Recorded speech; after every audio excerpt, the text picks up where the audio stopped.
No, don't touch. Just hold on. It went live, went ready. Live. We're live. Okay, bye. Bye.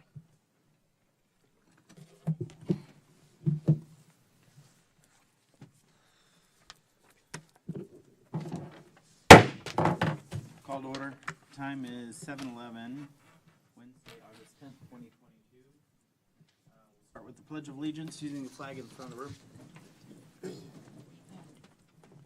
Pledge allegiance to the flag of the United States of America and to the republic for which it stands, one nation, under God, indivisible, with liberty and justice for all.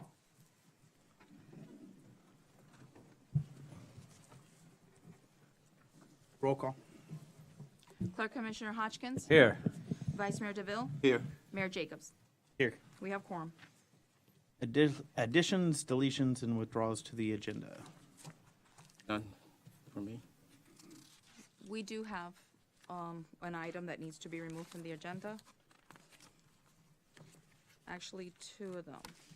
3 of them. And they are 10.2 and 10.3 And 10.4. and 10.4? Okay, so all three of those. Move those over to the workshop. Okay.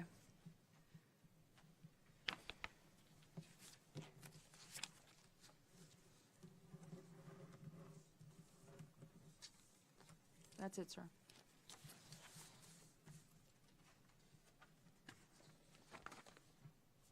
I don't have anything else. Do you have anything, Ray? No. All right.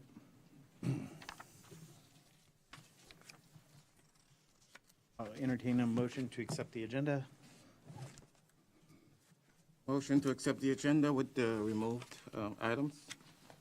Second. Roll call.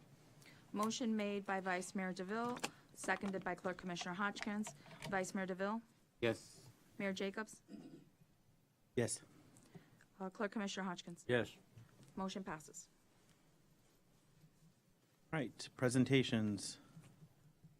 Broward County appraisals, property appraisal. Marty Kiar, come on up. I appreciate it. How y'all doing today? Good. Thank you. Excellent. Well, I really appreciate so much y'all having me today, and I just want to thank you, Mr. Mayor, Vice Mayor, and Mr. Commissioner for giving me the opportunity to say a few words, kind of where Pembroke Park is right now. And before I say that, I just want to thank y'all for your awesome service, because the one thing I can tell you for certain is I've never met somebody that lives in Pembroke Park that dislikes living in Pembroke Park. And it's my goal this year. I've been trying to visit all 31 cities in Broward County, because what's going on with property values I think is very, very interesting. And there's also so much that our office can do to help the community. And the fact that you all were nice enough to have me out here today gives me an opportunity to talk about what our office can do, and it'll give us an opportunity to help a number of Pembroke Park residents have tax-saving exemptions, sign up for our owner alert program, and other programs. With that said, what I was hoping to just quickly talk about was first how our office can help the Pembroke Park community. I also wanted to quickly talk about where property values are right now in Pembroke Park. And Pembroke Park, like everywhere else in Broward County, the property values are skyrocketing. A lot of people are moving in and paying top dollar for properties, and that's really driving them. And Pembroke Park, as you know, is a little bit different than some of the other cities because there are a lot of co-ops here. So it's a little bit different, but a lot of people are paying top dollars for the co-ops as well. And the other thing I wanted to quickly talk about was a program that is really near and dear to my heart, which is called our Owner Alert Program, which is designed to protect people from title fraud. But with that said, for the residents, there are really a few main functions to our office. The first function is we determine the value of every piece of property in Broward County for tax purposes, whether it's residential, commercial, tangible personal property, or centrally assessed property, which are railroads. And the reason that's important is because when somebody pays their property taxes, the amount of taxes they pay is a relationship between the value of the property that we set and the tax rate set by the city commission, the county commission, the school board, and all other taxing authorities. So the most important thing we want to do is just make sure we get it right. And Broward County, as you know, is a big place. More people live here than 13 states, the District of Columbia, and all U.S. territories except Puerto Rico. It is big. And there are more parcels that we appraise than many states. And even though the folks that work in our office, I think, do a very good job and their assessments are very accurate, mistakes can occur, or maybe somebody has information that we don't have that can give us an opportunity to possibly bring down their market value and their assessed value, which could bring down their property taxes. And I'll give you an example. There's a good chance that tomorrow after somebody watches this, if there's a resident watching or somebody from the audience, they may call me and they may say, you know, Marty, I went on your website and I saw my property value. And I understand that you valued my property based on all the comparable sales from the year before. However, my property is different from those properties. It's dilapidated. There's water damage. There's something that makes it less valuable than those other properties. And I'll always say to them, well, show me what you got. And if it's information that we can use to bring down their value, which could bring down the amount of taxes they pay, we always will. So I always tell everybody, please go on our website at bcpa.net. Type in your name, your address, your folio number, whatever you want to put in. Check out your property record card. And if you have any concerns with the value of your property, you can contact me by September 19th of this year so we can make any adjustments. So those adjustments will be reflected in your November tax bill. The second thing that we do, and this is what I love most about my job, is we give tax saving exemptions to people that qualify. And there are a lot of exemptions under Florida law that people qualify for. The most important one by far is the Homestead Exemption. If somebody lives here in Pembroke Park and they've made this their primary residence, it's where they're registered to vote. If they don't vote, where their declaration of domiciled, where their car is registered to. If this is where they live and raise their family, they get a Homestead Exemption. What it does, it takes $50,000 of value off the tax roll they no longer pay taxes on. Can save them at the beginning $500, $600, $700, maybe $1,000 a year, depending on the millage rates that the local governments are setting. But most importantly, it really protects them going forward. Because every year after you have a homestead exemption, the value you're taxing cannot go up more than a maximum of 3%. And right now that is so important because all throughout Broward County, people are coming and paying a lot of money for properties, so market values are skyrocketing. But if you have a homestead exemption, the value you're taxed on is capped at 3% regardless of how high your market value goes. So if there's any resident of Pembroke Park watching that lived on their property on January 1st of this year and it was your primary residence, you have till September 19th to sign up for homestead exemption. So you'll be protected by that 3% cap, which could make you pay less in property taxes than you would if you didn't have that cap. After that, there are so many other exemptions that people qualify for. You have exemptions for seniors. For example, there are low-income senior exemptions. There are veterans exemptions. There are exemptions for people with disabilities, for veterans with disabilities, for first responders with disabilities, for widows and widowers and people who are visually impaired.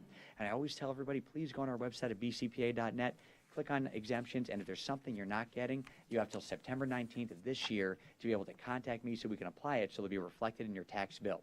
And this is actually a great time that you all were nice enough to invite me to come and talk, because this month every resident of Pembroke Park is going to be receiving a trim notice. This is the trim notice, the truth and millage notice. I always tell everybody it's not a tax bill. It's basically a document so people can make sure they don't overly pay in their property taxes. And it's going to show some of the things we spoke about, the value of the property for tax purposes, all the tax saving exemptions they're currently getting. It's also going to show the proposed local millage rates their local governments are thinking about setting. It's going to show the dates and times that you all and the county commission and the school board and other taxing authorities are going to be discussing those millage rates. And it's going to show the proposed amount of property taxes that a resident's going to be asked to pay for this year. And so I always tell everybody, when you get this document, go through it very thoroughly. We actually are also sending along with it a newsletter from me that's going to everybody as well that really explains the trim notice. And if anybody has any concerns with the value of their property, or they're not getting every tax saving exemption they're entitled to, call me, email me, contact our office by September 19th of this year, and we'll make sure you get it. And also for the residents, we have a very aggressive, what's called MEET Department, Mobile Exemption Education Team. You know, our office is in downtown Fort Lauderdale. And it's not very easy for the public to get to our downtown Fort Lauderdale office from a Monday to Friday during working hours. So we actually take our office to the public all the time. We go to thousands of events throughout the year.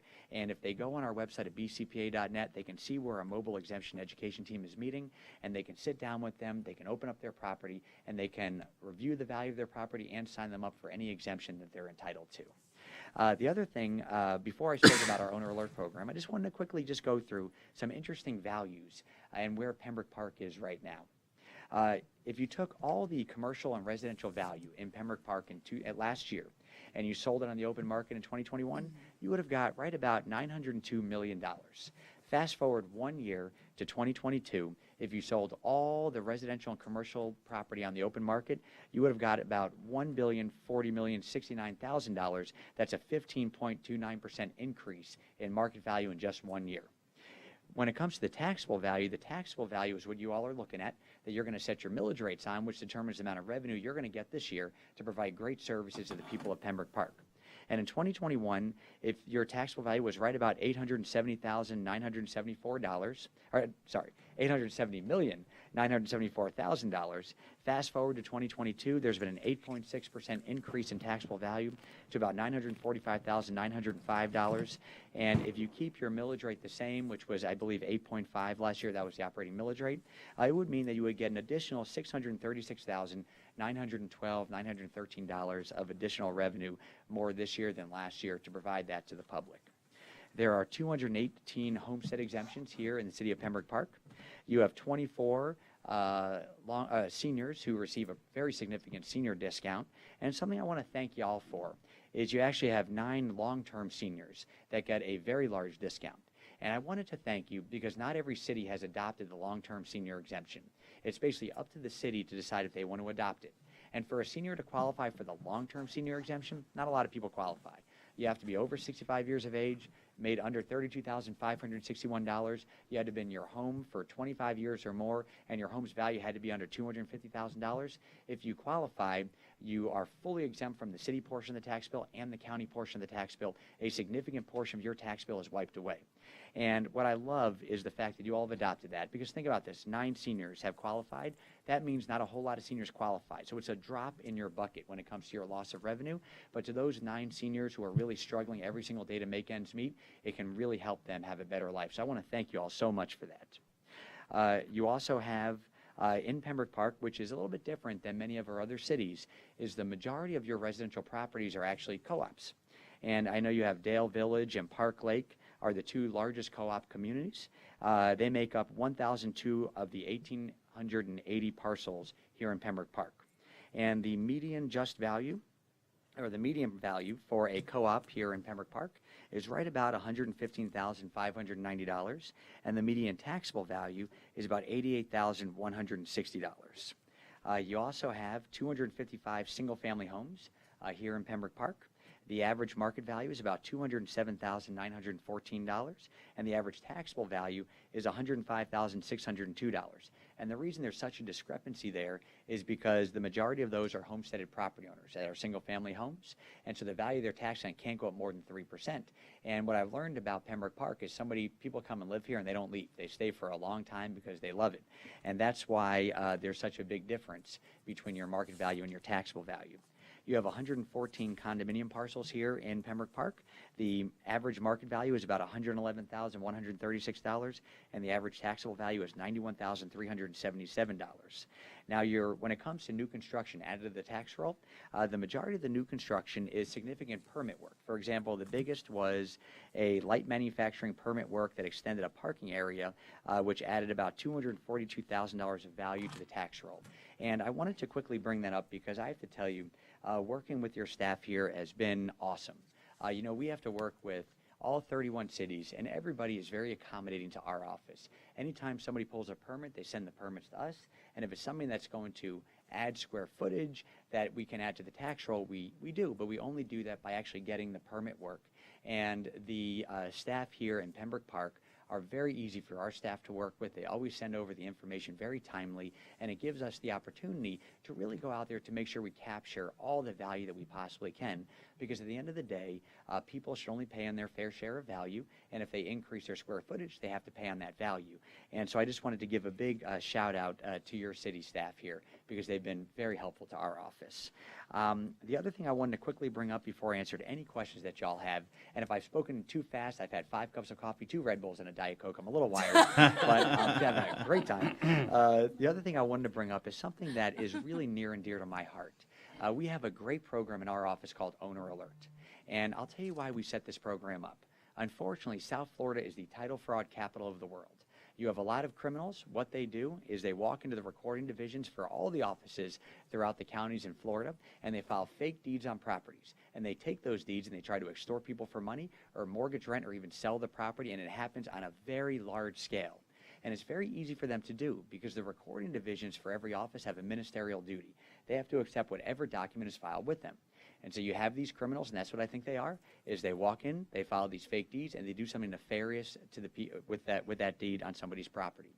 And so we wanted to give the people of Broward County the opportunity to fight the fraud before the fraud occurs.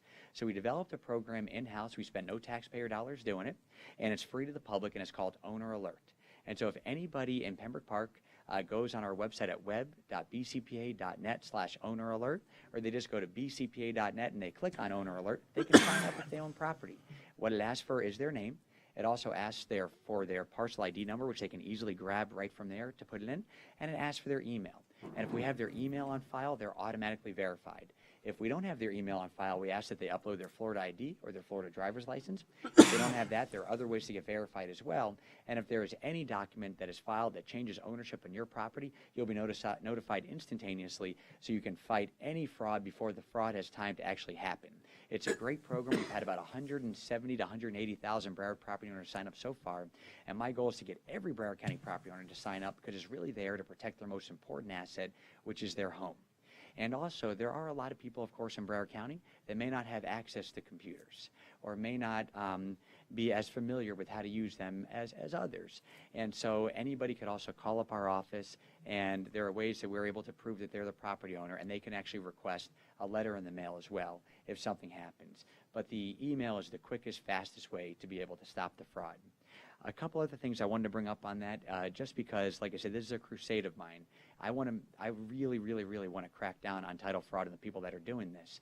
So our office recently has been working with law enforcement. We are working very closely with the Broward Sheriff's Office, with our wonderful state attorney. His name is Harold Pryor. We're also working with law enforcement all throughout Broward County, and we're actually building cases against people who are doing this on big scales. And we've been successful in actually prosecuting people, and those people are actually going to be serving time in prison. And let me give you an example of how easy it is. We were working with the United States Attorney's Office for the Southern District of Florida, where we helped convict a married couple. One of the wives worked for one of the hospital districts, and the other wife was a mortgage broker and real estate agent. And the wife that worked for the hospital district would find out when people would pass on. And then she would take that information and she would provide it to her wife, who would then find out if they owned property here in Broward County.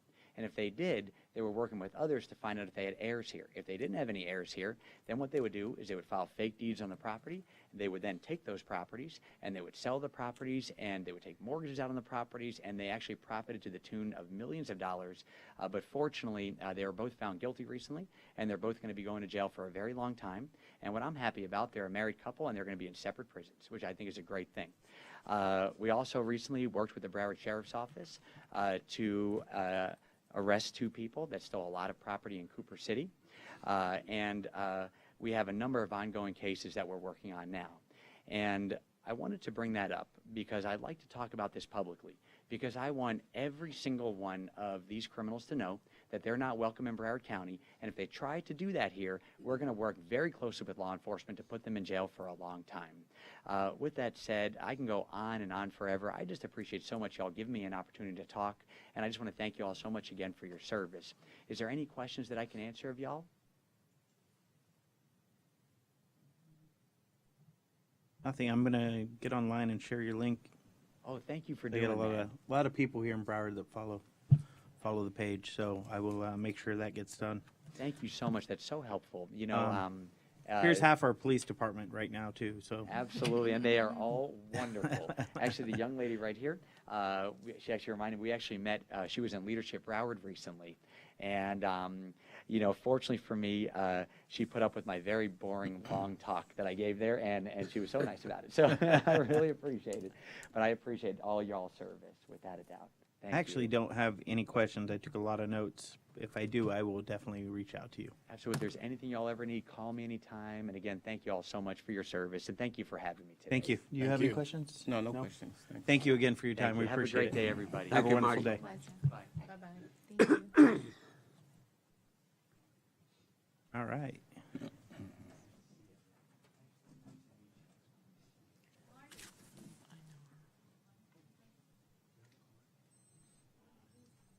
Number 6, public comments related to agenda items, good and welfare.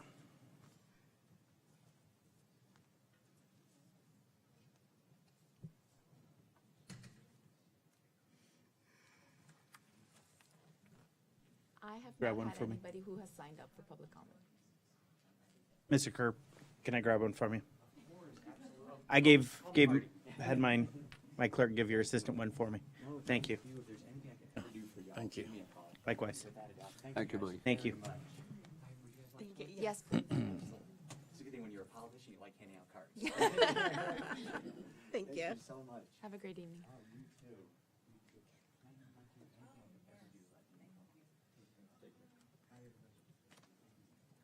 Public comment? I don't believe anybody has signed up. No one signed up. No one signed up. Well, that's a first. All right. Number 7, consent agenda. I'll entertain a motion to approve the consent agenda. Motion to approve consent agenda? Second. Roll call. Motion made by Vice Mayor DeVille, seconded by Clerk Commissioner Hodgkins. Mayor Jacobs? Yes. Clerk Commissioner Hodgkins? Yes.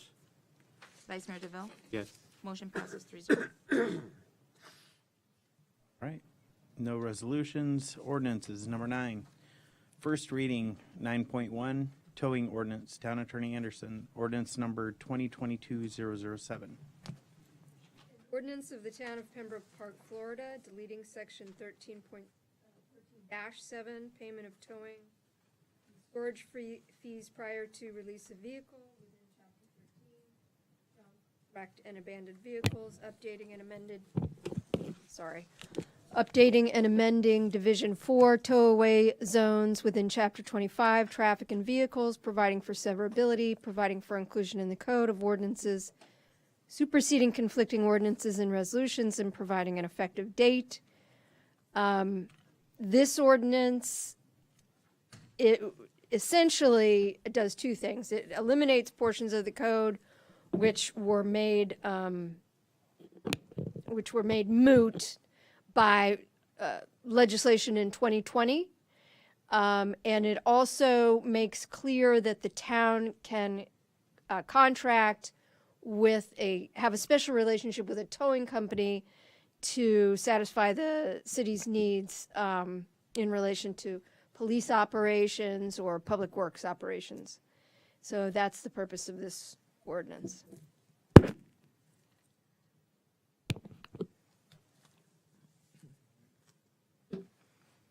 Entertain a motion. I'll open for public comment. No public comment. Close public comment. Entertain a motion to approve ordinance number 2022-007. I'll make the motion to approve ordinance number 2022-007. Second. Any discussion? Questions? None. Roll call. Motion by Clerk Commissioner Hodgkins, seconded by Vice Mayor DeVille. Clerk Commissioner Hodgkins? Yes. Vice Mayor DeVille? Yes. Mayor Jacobs? Yes. Motion passes. All right, 9.2, additional noise ordinance, chapter 17, building official Nunez, ordinance number 2022-009. You want me to go ahead and read the title? Go ahead and read it by title. An ordinance of the Town of Pembroke Park, Florida, amending and updating Chapter 17 noise of the town's code, providing for severability, providing for inclusion in the Code of Ordinances, superseding conflicting ordinances and resolutions, and providing an effective date. All right, go ahead. Good evening, Mayor, Vice Mayor, Commissioner, Clerk Commissioner. As previously mentioned, this is just a limited exemption from our standard noise ordinance. Like I mentioned before, our current noise ordinance allows only any noise from 7 to 7, if you want to use that word. However, we do not have any level of exemption or noise waiver for any type of development, construction, especially nowadays with delivery issues that they need to start earlier. Therefore, this ordinance provides that exemption or waiver, obviously approved by the building official, depending on the type of equipment that they use and the necessity that they have. So in the nutshell, that's basically what it is. And if you have any question, I'm here to answer them. Does the county have similar ordinances in place? I mean, that we have to have our Other own? municipalities has. Okay.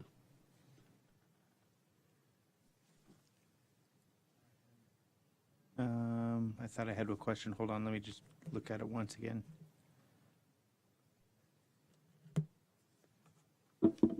I'm good. questions? All right. I will entertain a motion. I'll open for public comment. No public comment. We'll close public comment. Entertain a motion to approve ordinance number 2022-008. To approve ordinance 2022-008. It's It's 20, 009. is, yeah, 09, yeah. Oh, I'm sorry. I went Motion backwards. to approve ordinance 2022-009. I'll second. Roll call. Motion by Vice Mayor DeVille, seconded by Clerk Commissioner Hodgkins. Vice Mayor DeVille, Yes. Mayor Jacobs, Yes. Clerk Commissioner Hodgkins. Yes. Motion passes 3-0. All right, 9.3, unsafe structures, ordinance number 2022-008. Town Attorney Anderson, please read it by title. An ordinance of the Town of Pembroke Park, Florida, amending and updating Article 7, unsafe buildings within Chapter 5, Buildings and Building Regulation of the Town's Code, by adding a section establishing the town's own unsafe structures board, providing for severability, providing for inclusion in the code of ordinances, superseding conflicting ordinances and resolutions, and providing an effective date. Right, Building Official Nunez. Thank you, Mayor, Vice Mayor, Clerk Commissioner, Miguel Nunez, Building Official. At this time, I would like to request the Commission to authorize the formation for the Unsafe Structures Board as outlined in the Florida Building Code, Broward County Administrative Provisions, Chapter 116. You have it as an Exhibit A on your packet. This board will assist in the determination and declaration of unsafe buildings, structures, and equipment as outlined also in that particular chapter and as determined by the building official. I would like to expand that they can either upheld or decline the declaration of unsafe structures by the building official, and that will be up to the sole discretion. In addition, the reason why I requesting this is because we've been having, for the most part, using Broward County as a provider for unsafe structures board.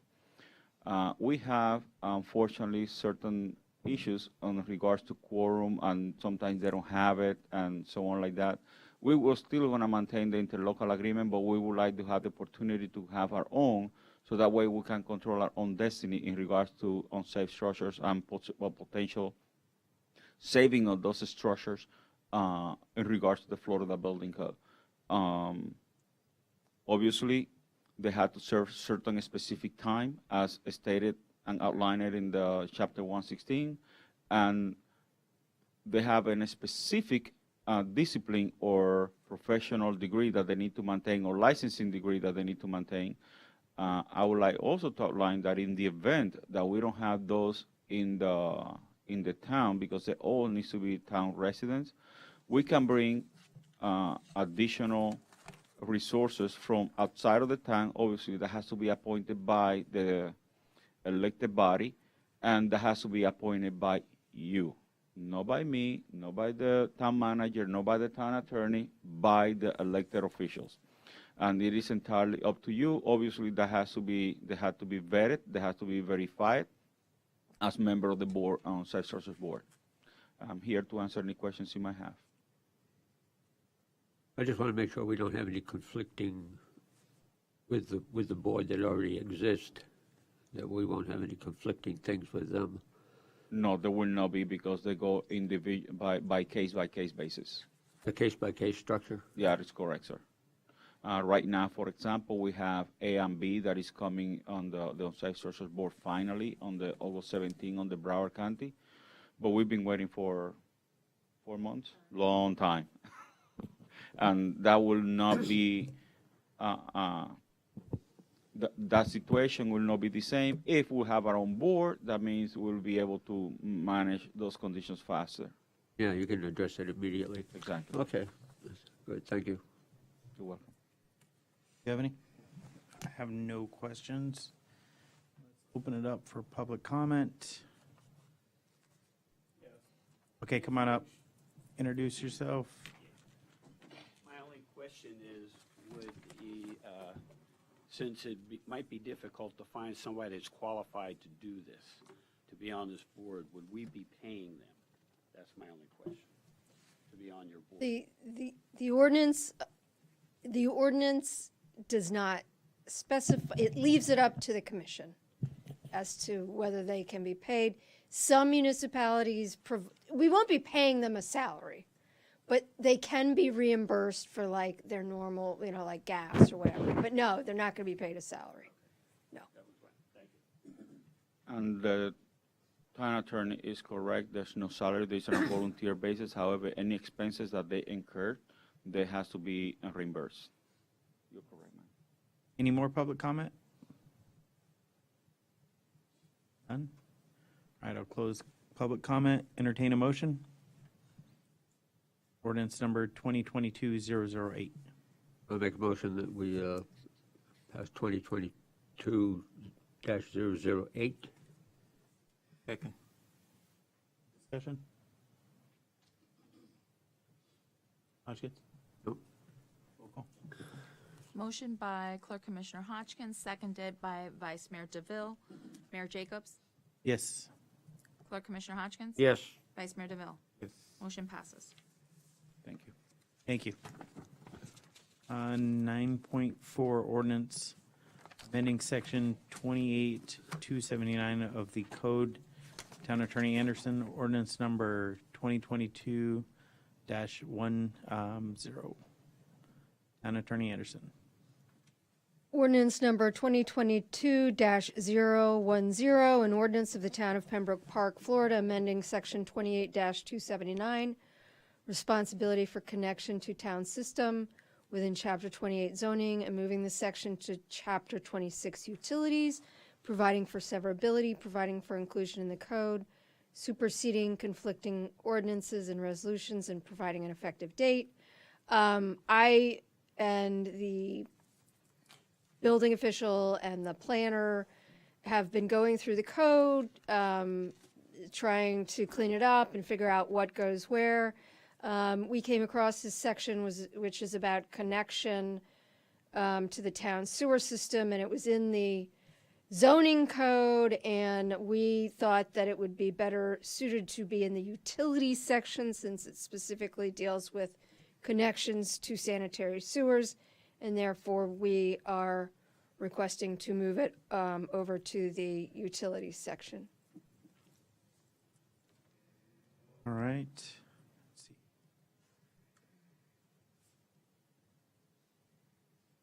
Do you have anything you want to add, Miguel?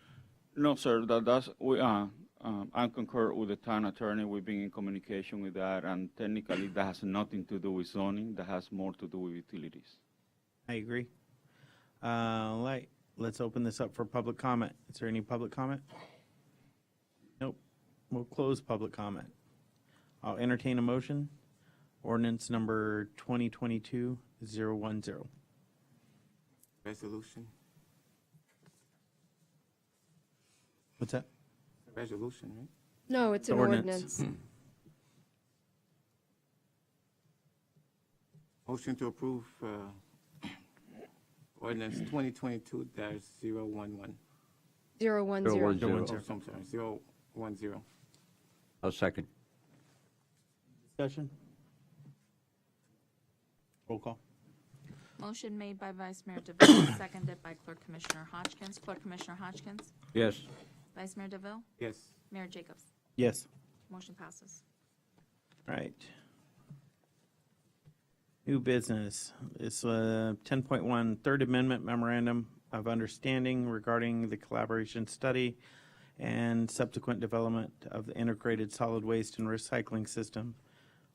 This is resolution number 2022-011. Town Attorney Anderson?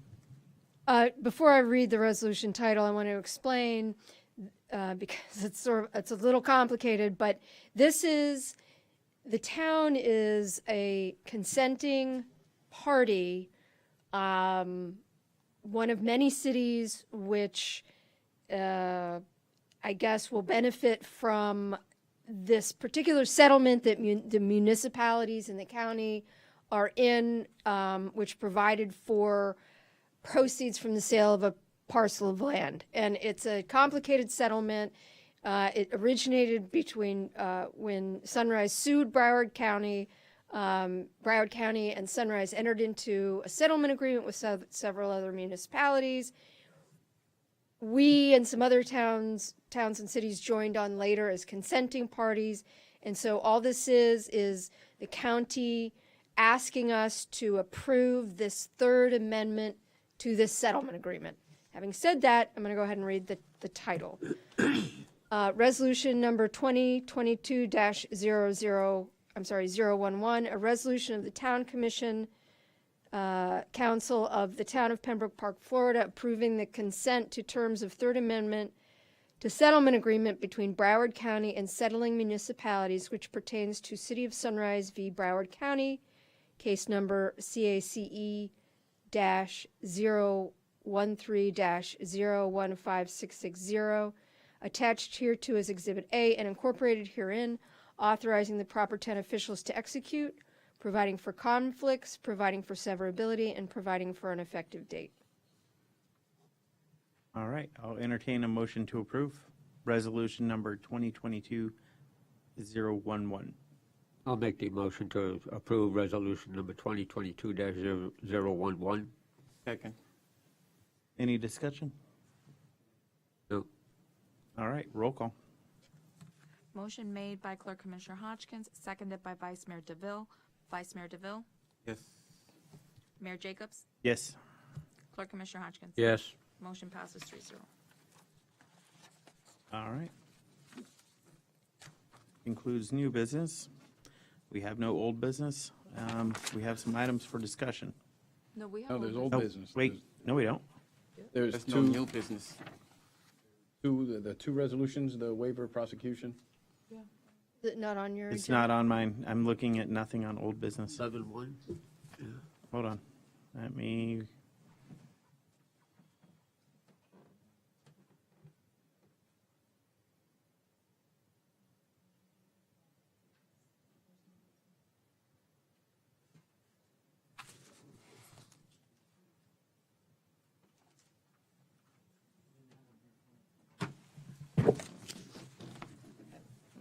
Yeah, sure.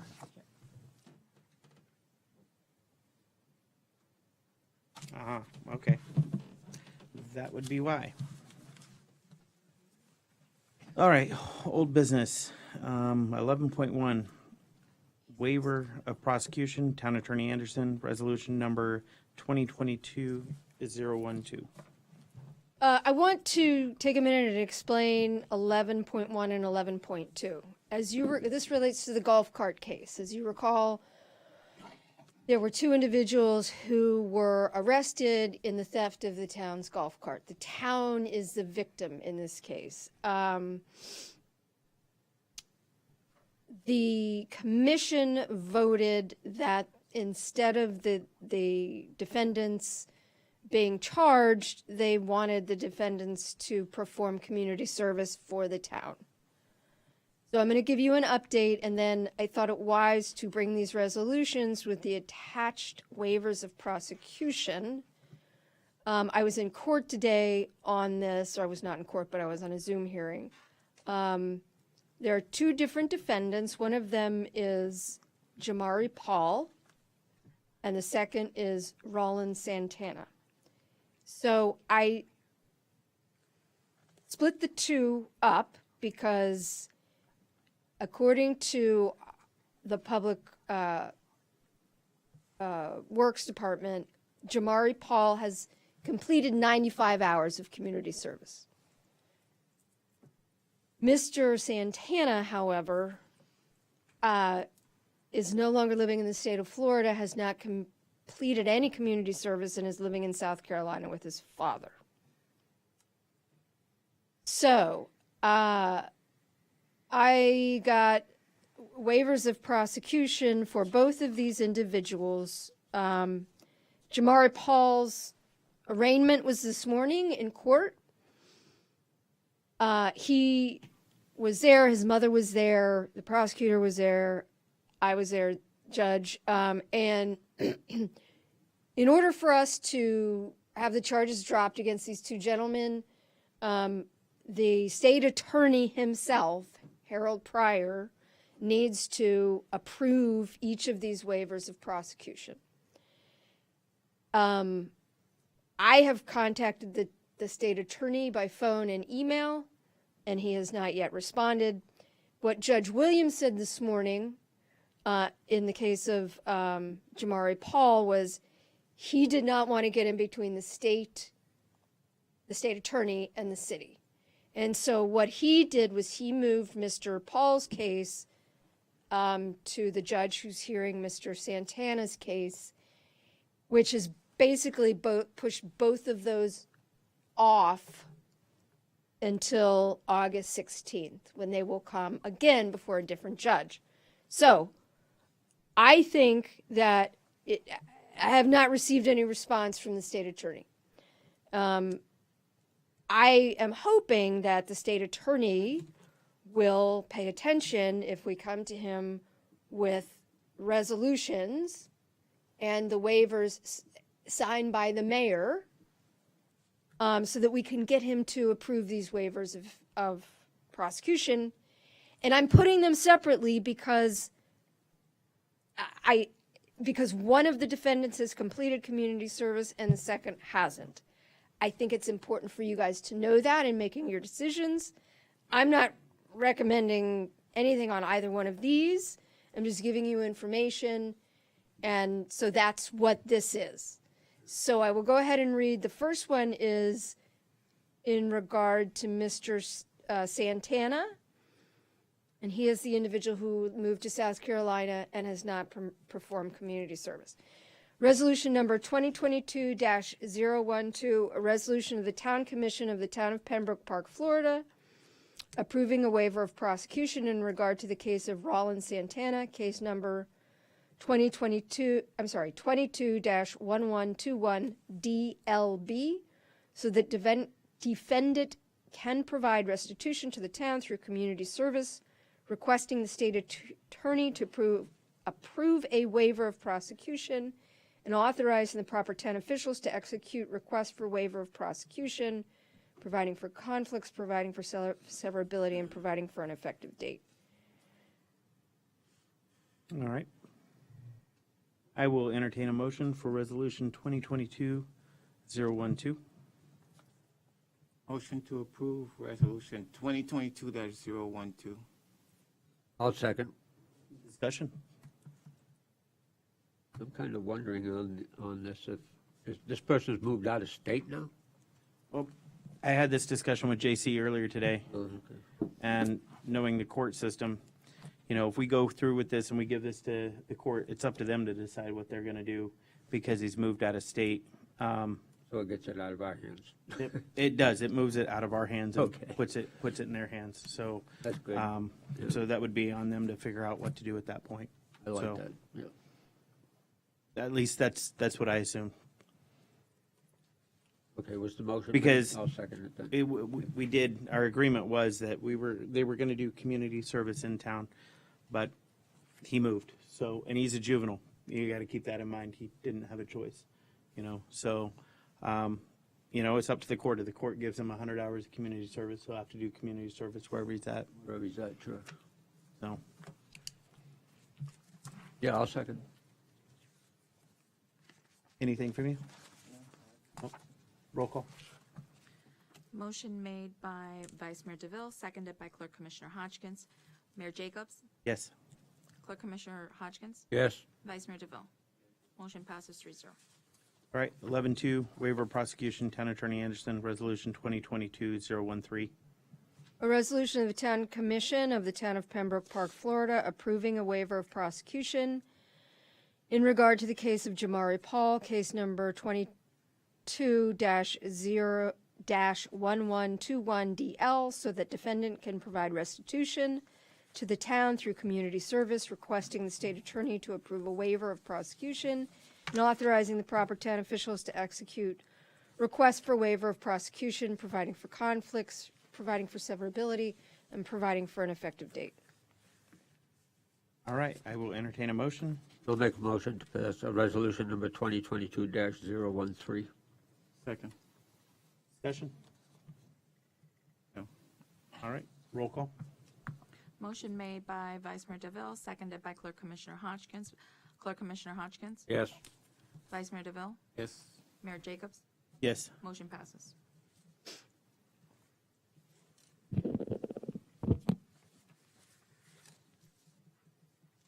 All right, I'm just making sure the rest, here you go. All right. Discussion, Public Works Department 12.1. And Rob, can you come up?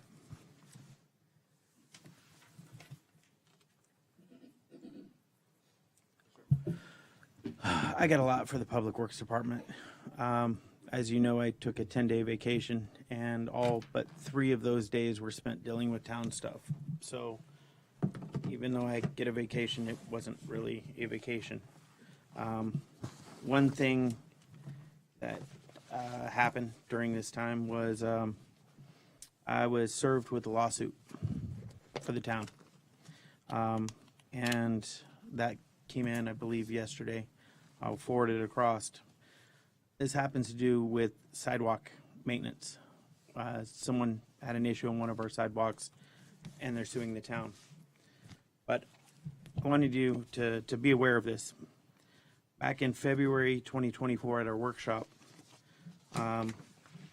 we had on the Public Works report, we had an assessment done of the sidewalks to be ADA compliant, and there were 191 trip hazards listed with a repair cost of $15,920. That was in February. The next report came in March of 2021. Again, assessment, bringing the sidewalks to ADA compliance and trip hazards, another 191 trip hazards listed exactly the same the following month. Now, I understand these are before you got here, but I'm trying to show you something in this process here. April 2021, same exact thing again. Workshop again, same report. This was from the previous Public Works, or Interim Public Works Director. And it's listed there. Then we go to May of 2021. It's May 26th workshop meeting. On this one here, it was moved from roads and streets to upcoming roads and streets work and project. Assessment to bring sidewalks to ADA compliance, trip hazard and repair, 191 trip hazards with the cost. This had has actually photos with the presentation from, it looks like Florida Sidewalk Solutions, and every location marked that has issues on it. Now we'll go to August 25th, 2021. Another workshop. And on this workshop here, monthly reports, services, it came here in this area listed under scope. It says bike lane and sidewalk improvement design, cost of $30,000. Scope MPO surtax project provides mobility within the community. Currently, there are many sections of the bike path and sidewalks missing. This would help complete the routes. That's it. Nothing ever got done. This is the underlying issue in Pembroke Park when it comes to projects. Nothing ever gets done. They don't get completed. My vacation started off with the conversation regarding our grants again. And it was on how Broward County has $78 million coming this fall for projects, and we're not eligible for any of those projects. The reason we're not eligible, one, which we fixed today, is our stormwater master plan and our wastewater master plan not being in compliance and 22 years out. So we got those rectified. So that's one part of the puzzle. The other part of the puzzle is, it's told we're not getting any grants till we start closing these grants out. We got grants sitting here way too long. You and I have had this discussion along with JC, and this one now led to us having having a lawsuit because it was never addressed. Multiple times it was brought forward last year. And now I got served with the suit, or I say I, but the town was served with a lawsuit regarding the sidewalks. Multiple times over, it's right there. It's easy to find online, but it was never addressed. Now, we have all these outstanding grants. I haven't got a list of anything yet of saying what the completion is, when the estimated completion dates are. I believe it's in best interest of the town at the moment to stop on any projects that are not related to these grants. Anything like our elevators, our toilets, anything new that really needs done, we need to clear this old stuff out. This old stuff the can has been kicked down the road so far. I don't think there's anything left of the can anymore. And it's making us not eligible to get any grants. On top of that, this one here really hurt.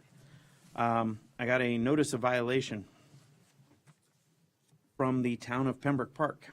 As I'm the mayor, I got served with the notice of violation on the 40-year recertification of the building. But go back in the process here. Back in July 8th, Miriam and JC were made aware of this through emails. On the 24th, it was Miriam and the town attorney. November 8th of 2021, it was Miriam, town attorney, and yourself.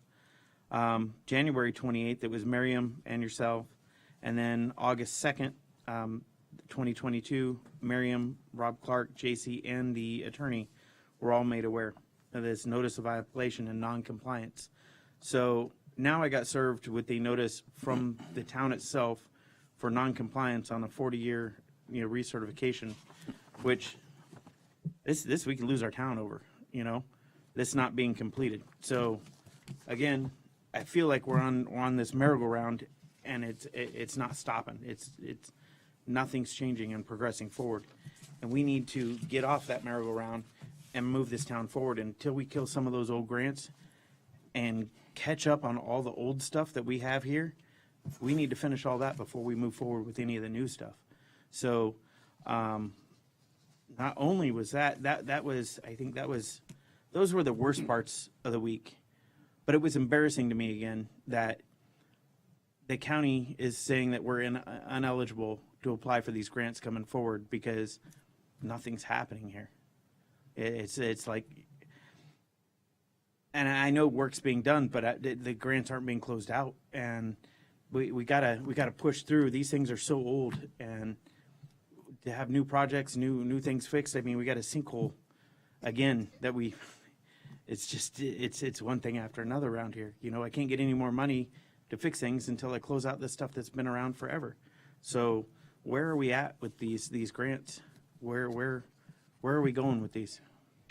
So just to address Mr. Mayor, Vice Mayor, and Clerk Commissioner, Robert Clark, Public Services Director. So I want to choose my words carefully in the sense to where that you're absolutely correct that a great many of these decisions were made prior to me being on deck. I'd like to make a part of the record that since my arrival, which was some 11 months ago, that we have gotten and kickstarted every single grant application process that needed to go, and we have tentative dates associated with all of them. I don't have them in front of me because I wasn't prepared to address that this afternoon or this evening, but I can get those dates for you.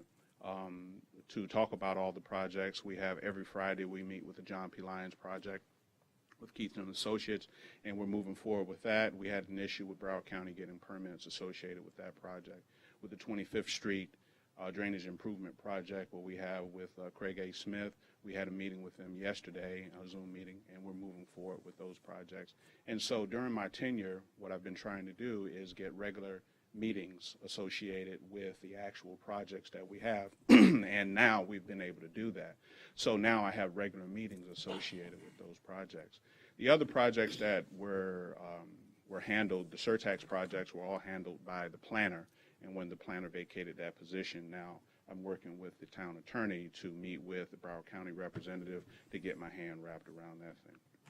So outside of any other projects associated with it, the CDBG project, that's for the lighting project over at the park. that's moving forward, and that's just a part of the Keith and Associates projects that we were taking forward. So it's not a single project that we're not moving forward with and meeting with the pertinent parties to make these things happen. So far as the dates are concerned, it's a convoluted process, if I could bring that to your attention. So the Public Services Department has operated as its own entity since I've been here, meaning that we've had a procurement department where there's no procurement department. So therefore, my deputy has to handle all the procurement. And just for the neophytes in the room, the procurement process is convoluted, meaning that we have very specific parameters from which we have to bid, certain timelines have to be met, we have to come to the commission for a certain amount of money in order for that process to continue. And so therefore, we have one person who's responsible for that. And that person is doing everything they can to get in there with the help of the other two administrators, myself and the project manager. Unfortunately, and this is not to throw somebody under the bus, but we voted to promote a person into a project manager's position who is not qualified to be a project manager. And so therefore, I, as a public service director, have to manage the project manager in order to move things forward. And I'm doing just that. To step into that process, now I have a deputy, as opposed to helping me run the town, is responsible for contracting. So that person has to come out and take a look at the contracts, make sure the contracts are solid before they move forward, prepare for that to go into the procurement process. So all of the things, the nuts and bolts associated with that, we've been ironing out the wrinkles, which, from my understanding, this thing has been balled up in the corner for a very long time. And so therefore now we're starting to iron out some of those issues. And then past all of that, we have what I thought to be good working relationships with all the department heads, to where we come to one another and say, hey, listen, heads up, we can move forward on this. You might not have saw that. Here's a pothole. Drive over there and get that pothole fixed. There's a little trash going on in this area. Go ahead and do that, as opposed to a full-blown out email. A telephone conversation would work. So to address the issue that happened with the 40-year process, in one day, we got all of that stuff squared away. One day. The day we had the conversation, that day was fixed. All of the issues that was outlined in the process. And we're minimal, they were minimal at best, but we got it done. So as we continue on with all the projects that we have a plan in place, and we're moving forward with a staff of 3. When it comes to grants, and I think this is a bit unfair, and I'm going to be speaking clearly, that I think that a great many grants were awarded to the town with no plan. And so if it didn't have a plan and a person to institute said plan, you can almost guarantee that it's going to crash. And that's what we're dealing with today. Rob Clark is standing out there with a broom, a mop, and a dustpan to pick up the pieces to put this thing back together to make it move forward. And that's what we've been doing here.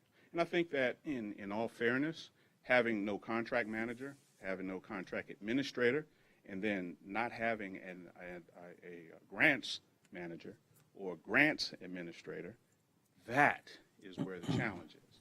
And within this town, in order for us to move forward, what we've done is we've given responsibility to individuals who are not trained in that particular department, right? But we're bringing them up to speed through leadership and hard work. It's not a member of my team that you don't drive through this town and see picking up trash. Where it used to be just the roads and streets guys, all of us pick up the trash. On Fridays, I dress down with my boots and my outside gear so I can go to the lift stations personally and check every single lift station. When we have contractors to come in and to check on these projects, right, Rob Clark is standing there with the contractor to make sure that these projects are moving forward. Every single meeting, every single department head, all of that stuff that needs to move forward, I'm standing right there. I'm not a passive leader. I'm an active leader. And gentlemen, I can say to you this, is that if I could snap my finger and make it perfect around here, I would. But it takes a lot of hard work. It takes a lot of late nights. I'm up at 2 and 3 o'clock in the morning, just like you, sir, trying to figure out how to move this thing forward. Try to clean up the mess of the past to bring it forward into a positive methodology for the future.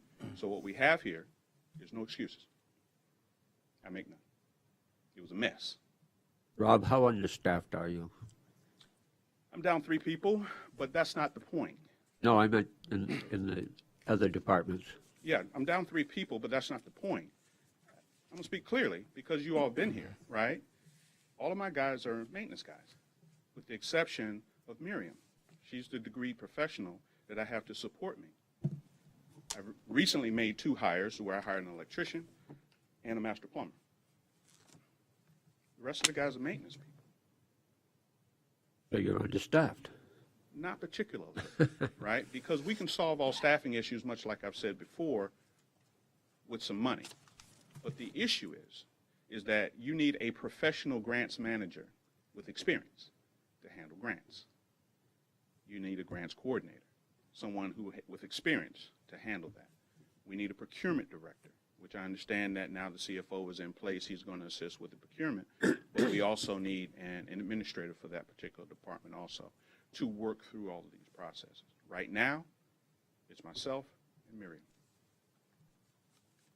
Now, not taking away anything from what Stephanie brings to the table, because she does all the things you don't see. When some keys need to be ordered, she gets it done. When a vehicle goes down, she gets it done. She makes all the appointments. Anytime you need a phone call for the department, she picks up the phone. That interferes with her ability to manage the projects. See, we should have a project manager. By the way, I tried to call you today, and you need to set up your voicemail. Yes, sir, I will. Yes, sir. I don't disagree with you on the comment on these grants that they got without a real plan put in place. Right. And I firmly believe that because they were all here before we were here. And I firmly believe that some of these grants were probably gotten without all the commissioners' knowledge on some of the grants as well. So as I told you before, I brought you on, this is a huge task of getting this out. But now these are coming up. And I talked to JC earlier about this. When it comes to these emails I get regarding signing the paperwork for extensions, Miriam sent one out yesterday. I looked at it. I didn't respond to it. I was driving all day yesterday. And she sent it again today. Here's the thing. I don't mind. I'll look through it and read through it. But I want a paragraph to go with it explaining why. Absolutely. Why I'm signing this. Why this is there. Not just, hey, here's this, sign this. I'll read through it, and I'm going to read through everything that I sign. But I need to know why. I need to know why we have another extension, what this extension is for, why we're getting this. I need to understand why all these keep, coming through. And I know from dealing with our grant writer and everyone else where we're at, but it's getting them done. This town has great intention, just never any follow through. Great ideas all the time, but never any follow through. The police department we're here. Look, we got a chief sitting right here. We got officers sitting right here. We're not quite 100% there yet. This is the biggest project I've seen completed in this town. It's anything here before the 3 of us. I can't account for a whole lot getting actually completed if they ever did, So that's really bothersome. So like I said, it's embarrassing to have those conversations that I don't qualify for any grants. I don't qualify for stuff because I have all this stuff still pending. I'm working on getting it done. You're working on getting it done. We're all working together. But like this master plan, I'm going to submit the contract as soon as they get it signed to make sure they have it. Absolutely. And that's half the puzzle. So, we're showing progress anyway. But I need you to really keep the progress up here for the commission on your reports on where we're at on finishing these grants. Absolutely. I need to know that they are priority 1 on getting them done with, so we can move forward and bring more money into the town. So without those, we're kind of in a deadlock at the moment. Absolutely, sir. And if I may add just one point, is that you guys have given me a tremendous amount of latitude and support. And so my aggressive speech is more about the effort that the team, I stand in front, I take all the shots. And I know the hard work that goes in with the present team, and I would love to have Harvard scholars on my team. Unfortunately, it just doesn't work out that way. I have to make do with what I have, and I think that moving forward, we're going to press the pedal to the metal even further to give you exactly what you've been asking for.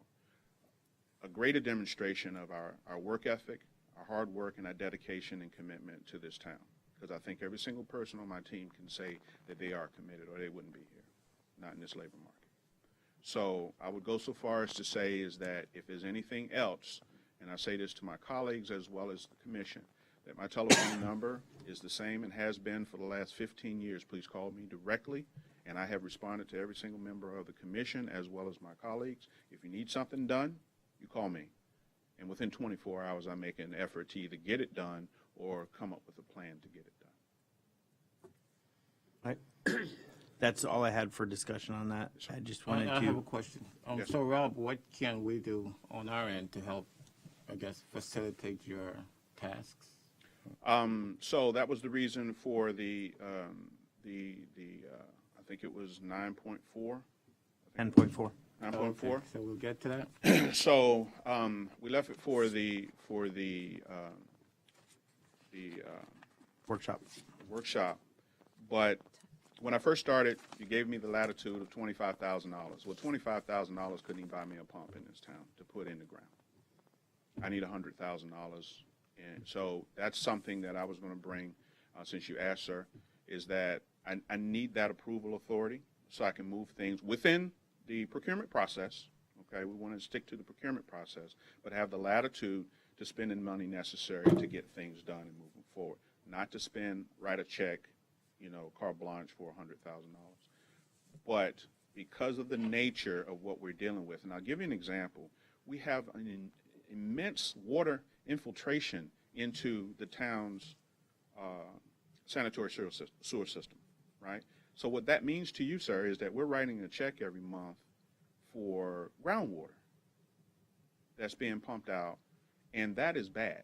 So we have no indication of actually how much money we have put into the pockets of our wastewater management company, right, due to infiltration. Well, I want the ability, right, to follow the procurement process, but tell a guy, hey, come here and line this pipe. So we're not pumping fresh water out and costing the town some money. And so with that being said, there's a variety of things that I would like the latitude to be able to do. And you've given me a great deal of latitude. JC has been tremendous, right? But I would like a little more. And the ability, with his oversight, of course, to go forward and to get these things done. Like, for example, the potholes, right? You saw how convoluted that process was to get to this point? It was $30,000, gentlemen. I should have been able to write that check, and they would have been out here. The thing would have been done. We're finished. That's to answer your question, sir. The numbers are higher than $25,000, unfortunately. I need to be able to spend the money, and then I can get things done. So far as the grant process, sir, another convoluted process, right? We're putting lights up over in the preserve. We had one bidder. Do you know how hard it was for me to get one guy to come here and submit to that process? One. 12 weeks. That's the challenge. I can get things done for you. I just need that latitude. In relation to those sidewalks that the mayor got the suit over, what's happening with those? Are we waiting for a grant to fix them? Unfortunately, sir, no. To be honest with you, that one escaped me. And I hate to say that this was the first time I've heard of it. It might not have been, and it glazed past me. But there again, right? All that would have took was Rob Clark, $20,000. Every single one of those sidewalks would have been finished, and we'd have put that behind us.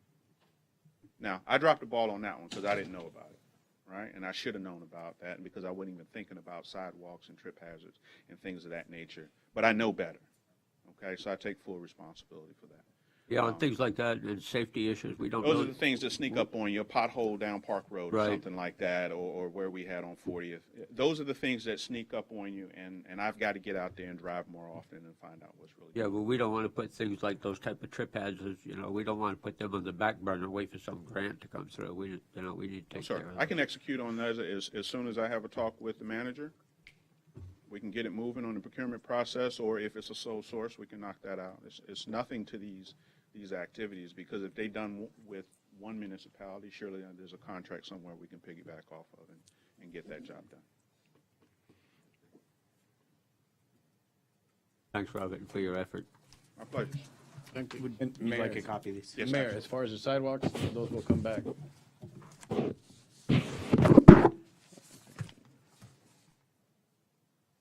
Email you a copy of the suit that came in too. Yeah.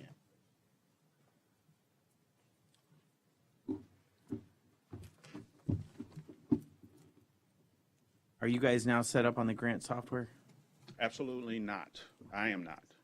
Okay, So- you guys got a training date put together for doing that? I had no plans on getting involved in that, because I try to manage the field guys, and Miriam concentrates on the administrative stuff. Between the two of them, that's how we tag team this thing. I get involved in all the pumps and the roads and all of that stuff. But if you're asking me to get involved in that, I'll get involved in that too. Oh, the thing is, it's all the compliance stuff comes through in the emails. Yes, sir. So, I'm not signed up to answer your question. No, sir. Okay. I'll get signed up. I talked to Dee about it when we last had our conversations. Yeah, I thought she was gonna put a training class together for you guys, so. Make it happen. Yeah, there's, building department's gonna be in on that training too for their stuff as well. So, okay, that's all I have. Yes, sir. Thank you. Thank you. 12.2, litigation. What do we have going on in the legal department right now? We have, specifically, we're going to name the lawsuits. Yeah, updates on where we're at with all of these. Okay, so there, Progressive / Waste Connections is the big lawsuit, settled last, sorry. Progressive / Waste Connections is the big lawsuit we settled last year, and we are nearly over the finish line with them. They're working on getting their site plan approved by the town, and when they get it in good enough shape and when they solve their unsafe structures problems, that should be done, and that will be over and done with, and hopefully we'll get a large lump sum payment per the settlement. We have a pre-suit notification letter from David Howard, which is not really a lawsuit, but it's sort of a precursor to a lawsuit. It's a necessary notification pursuant to statutes. There is a federal EEOC claim by Jeremy Mathis. There is a state EEOC claim by Harry Taubenfeld. And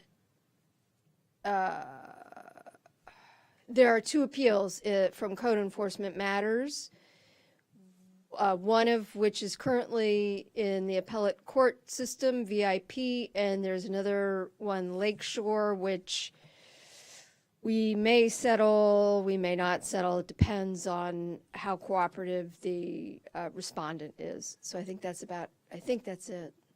Okay. What's the EEOC? There are two EEOC matters. What does it stand for? Equal Opportunity Commission.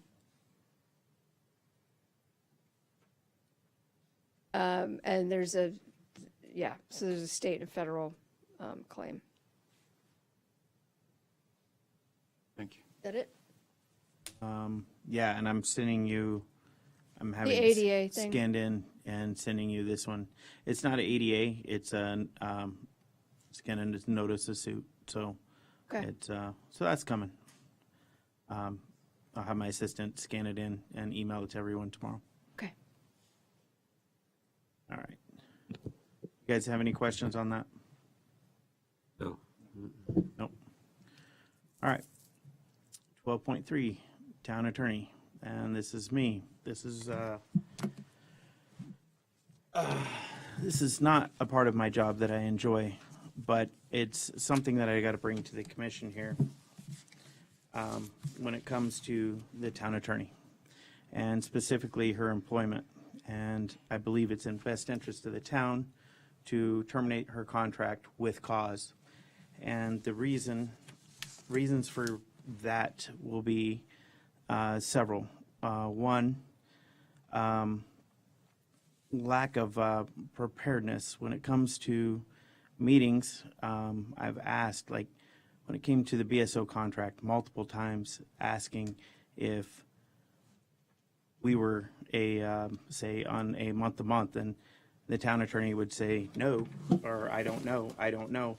But how many times have we been there and not known, but yet have to make votes on things? We had to vote on terminating a contract with the sheriff's department, with the town attorney not knowing the contract when it came to that, and what we actually had going on.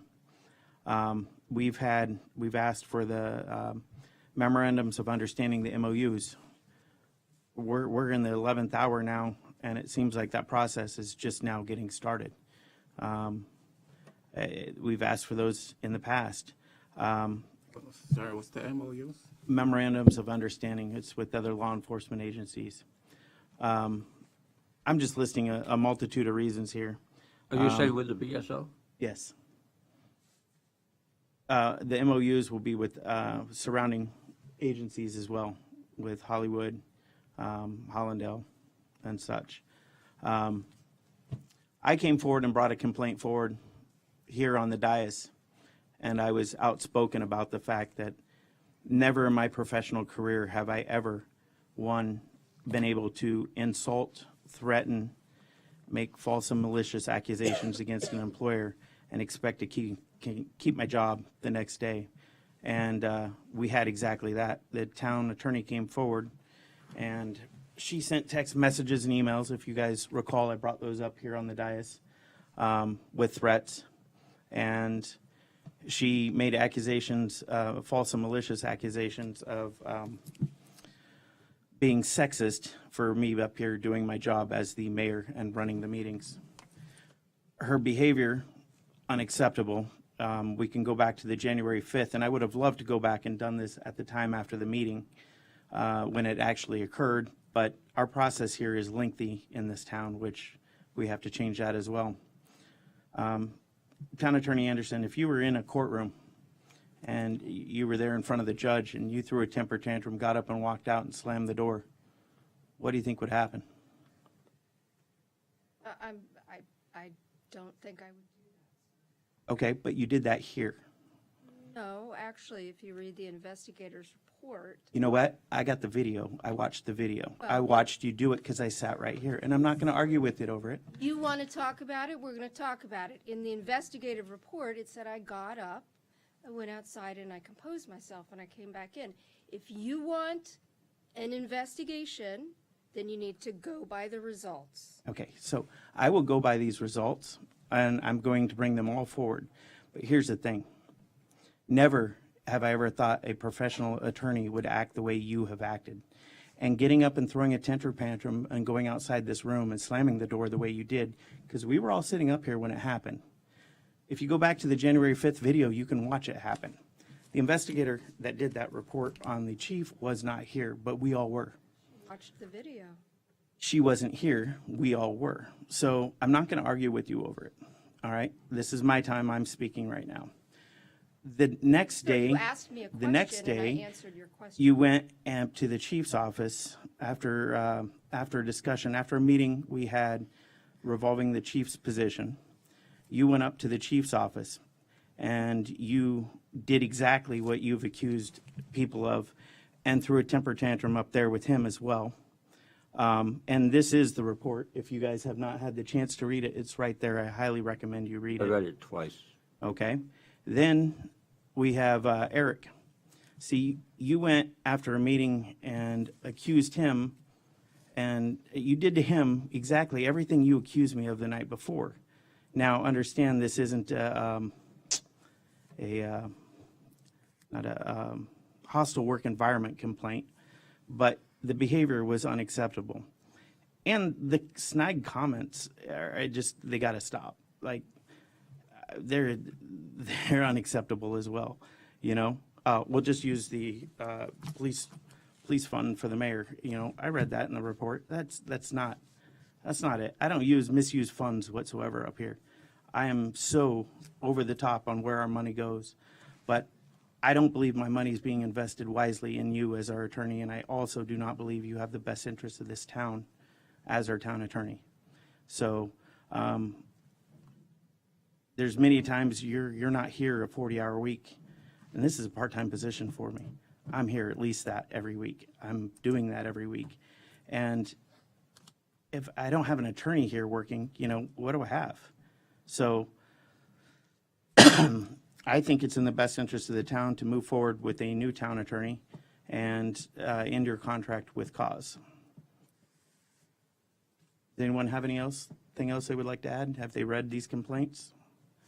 The complaints, but I also went by the investigative reports, not taking into account everything else that you mentioned. That was not a complaint.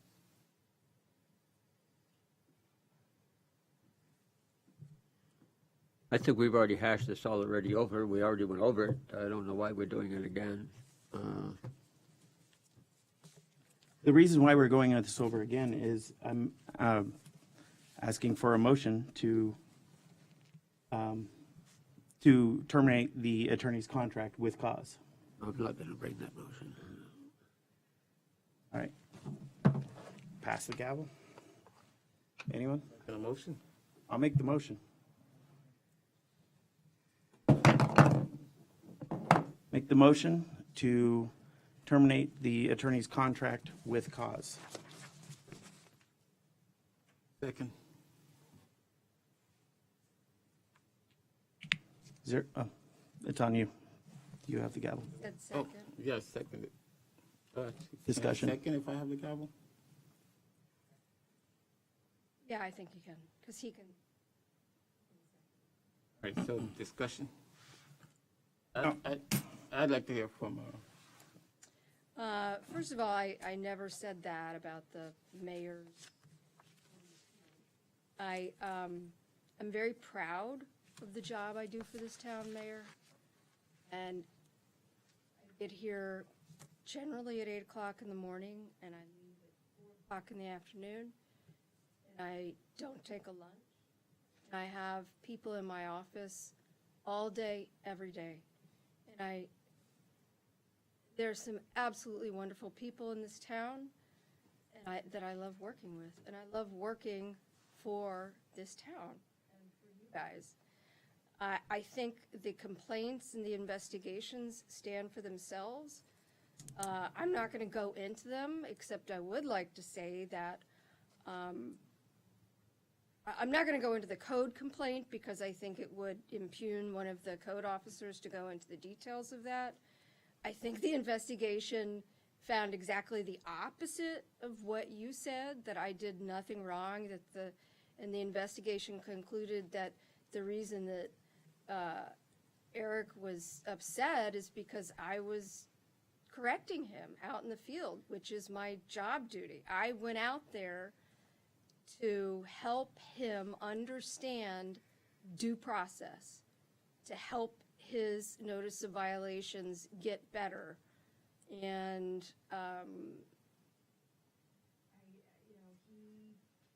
he took offense to that. It was very interesting that you were there that same morning that the complaint was written down in code enforcement, talking to them about it. I found that very interesting. But the investigation found I did nothing wrong. They looked at the tape from the body cam. They interviewed me, and they interviewed Jocelyn, and they interviewed Eric. I was doing my job. I was doing my job when I went up and I spoke with David, because there's a missing public record. There's still a missing public record. We don't know what happened to the original of the Deborah White resignation letter. Mr. Howard contradicted himself in his testimony to the investigator. First, she resigned. Oh, she was fired. No, she typed a resignation letter. It's all over the place, and that investigation also came out and found I did no wrongdoing. I have told you time and again, and I have had individual conversations with each commissioner explaining the same, and I would do so with you, sir, if you would talk to me. You don't talk to me. So No, let no, me no, explain. no, I'm speaking. Let me I'm explain. No. Let me explain. I am speaking. So May- there may I are finish? several members of this town, several staff in this town that are afraid to be in a room alone with you. And after you make false allegations of, sexist comment, the sexist Sir, that I'm running I a made meeting, that as no a one wants to private be in a room statement with to you. You're the one who read I it did aloud send on you an the email record. making you aware that I would not meet with you unless it was in a public setting And on I the told forum. you I would meet with you with JC. And you don't speak with me, sir. I have no opportunity to communicate with you on a collegial basis because you refuse to speak with me. You I crossed am the line, is what you did. Threatening, Sir, Insulting, may I please finish? You threatening asked- and Mayor, insulting please, let is, her finish. you I can did ask finish, her a question. but threatening and insulting, No, go your ahead, employer. Go ahead. Keep going. Keep going. No, Attorney, I asked you to I finish. expressed to both of the commissioners, to the vice mayor and to the clerk commissioner, that I thought really long and hard before I wrote that email to you. But I felt I had a duty to myself and to my colleagues to say, no, I'm not going to be told, shut up. I'm not going to be treated badly. And so that's why I wrote you a personal email expressing my feelings. You didn't think it was sexist, so be it. That is your right. I am not the one who came here and read those into the public record. Personal email, you sent it on town email. You know everything is public record in email. Okay, so that was not a personal, that was a public record.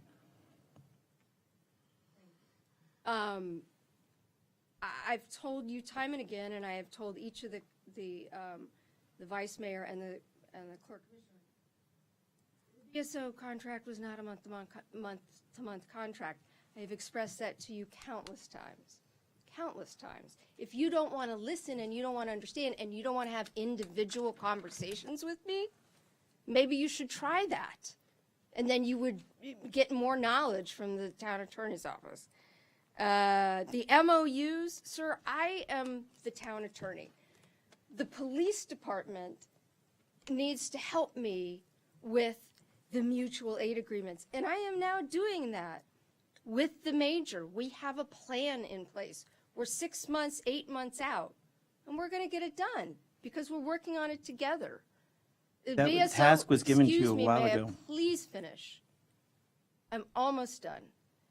BSO has told us time and again that they will not execute a mutual aid agreement until we have our police force up and running.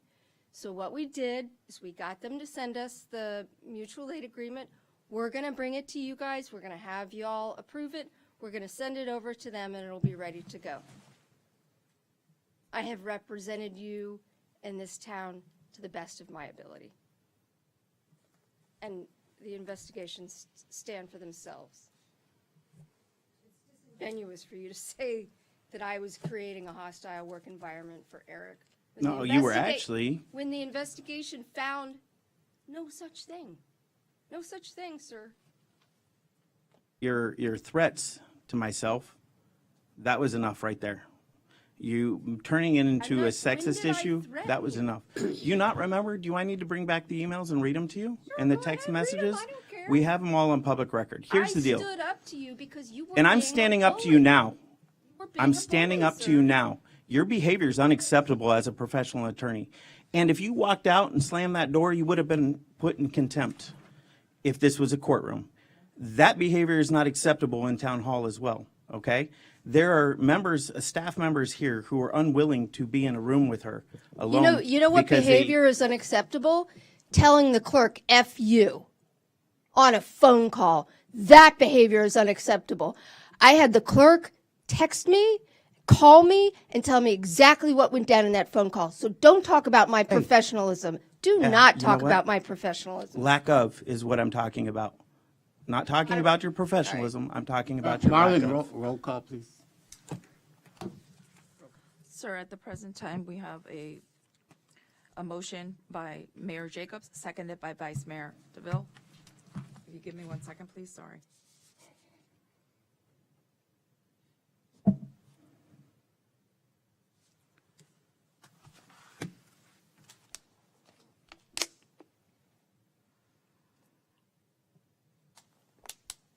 Vice Mayor DeVille,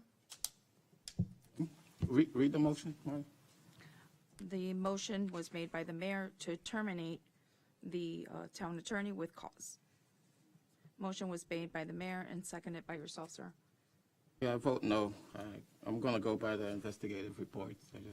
Mayor Jacobs, Yes. Clerk Commissioner Hodgkins, I also am going to go by that report, so I vote no. motion fails. All right. Town attorney reports. I think I just gave a recap of all the litigation, so I have no further report. Town manager reports. Mayor, I have none at this time. Excuse me. Commissioner reports. Clerk Commissioner Hodgkins. I have nothing at this time. Vice Mayor DeVille. Nothing. Myself, I'm going to continue on with saying how disappointed I am in the way things are going here. When it comes to being served, being noticed, and things not progressing forward, the sidewalk issue, understand our Public Works Director is not been here for the extended amount of time that we have, and all this is left over from our previous commission and the previous town staff that was here. Things still keep coming up. One thing I would like to bring up, and this is for you, JC, and the town attorney. When you guys came on, I was very adamant that you guys go through the contracts that we have for the town and that you find what we have, what we don't need, and make sure everything's up to date and put a list of these contracts together. Just in the last 2 weeks, we have 2 contracts that have come up again that no one knew about that were expired. One being the crossing guard contract, and another contract being with the FDOT for roads and streets. How come no list has been put together? It's been 2 years. Sir, the crossing guard contract, I mean, nobody knew about it. Just nobody knew about it. And so that came up as a result of what happened, that incident that happened there. So like the grants, there's no comprehensive list of all the contracts the town has? These go back years, sir. So we just need to wait for surprises to continue to happen in this town? No, sir, I will do my best to try to nip them in the bud as we've done, but some of them will pop up on an occasion like that. So, Well, I the would- contracting party's got to have a copy, right? They got to get, they're the ones who are saying, hey, it's time to renew the contract. Sir, as you know, a lot of the records here have not been the best. And so, you know, we're dealing with what we have. we need to do better. This I town agree needs to do 100%. better. This is absolutely ridiculous, the state that we're in still. This merry-go-round is still going around, and it needs to stop, and we need to change the path this town is on. What was Mayor? the other one, Mr. Mayor? Mayor, if I could please just make a statement. Go ahead. Prior to myself coming into the clerk's office, I was handed a sheet of paper or a couple of sheets of paper. And that was the only records we had at that time. We've come a really long way of getting all those documents together, and we have been getting, as I believe we're all up to date in all the contracts, but if anything was submitted prior to, then that would be the issue, because right now, every single contract that we've had, we've been keeping track of them. Okay. I don't know when the school crossing guard contract was originally created. That's why I'm saying that. No one knows. That's the problem. No one knows anything around this place. It's always last minute. Things come up. Things aren't. sidewalks, that you name it. It's one thing after another around this place. It's, nobody wants to look in to fulfill it, make a comprehensive list of these contracts so we know where we're at. You know, we need to have one. We need to have one available so we know when things are expiring. So we're not last minute, oh my God, this expired 3 years ago. Now we need to look into redoing this contract. You know, we need to know a couple months before these contracts expire, so we have a plan in place before we go forward with new contracts. Well, that's, to be honest, sir, that is what we're doing. We have a system. Susie goes ahead and sends out the emails at least 3 to 6 months prior to any of the contracts expiring.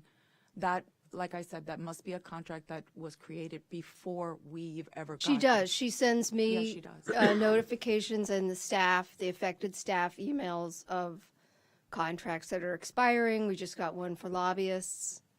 So, Yeah, I need to be on that email because Okay. I have no problem. idea till this stuff is expired. Furthermore, I really encourage you guys to watch the Charter Review Committee meetings. Have you guys all met with the Charter Review Committee? Going to, yeah. You're going to? Have you? Not the entire committee, no.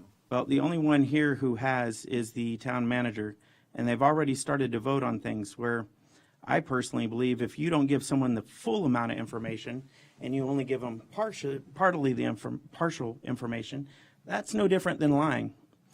And when you're trying to say the town is being run like it was in 2018 from a report in 2018, that's not true. This town is being run nothing like it was run in 2018. Hardly anyone from 2018 is still here. You know, even none of the commissioners from 2018. So the Owawingo report is being used as the guideline on those. So they're saying the town is really running as a manager commission form of government.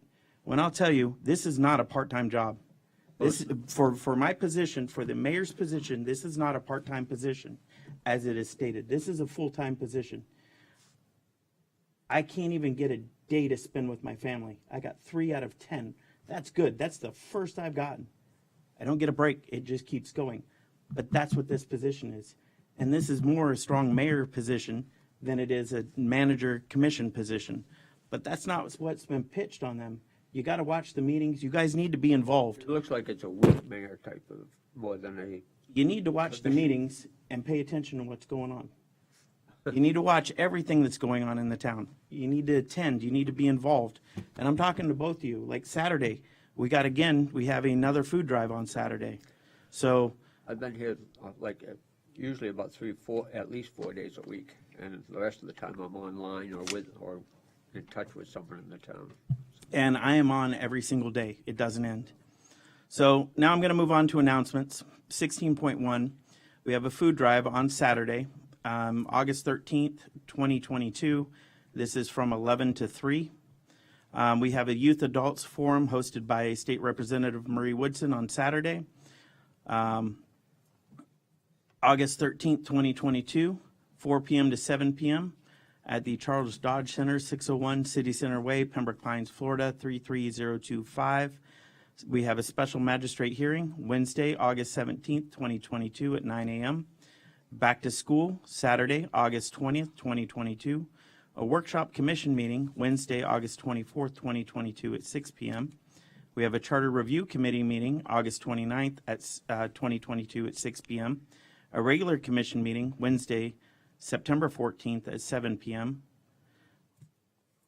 We have a first budget hearing Wednesday, September 14th, 2022 at 6 p.m. A regular commission meeting September 14th, 2022 at 7 p.m. Special magistrate hearing Wednesday, September 21st, 2022 at 9 a.m. And a second budget hearing Wednesday, September 28th, 2022 at 5 p.m. And a workshop commission meeting Wednesday, September 28th, 2022 at 6 p.m. Adjournment. I'll entertain a motion to adjourn. Motion to adjourn. I could Adjourn.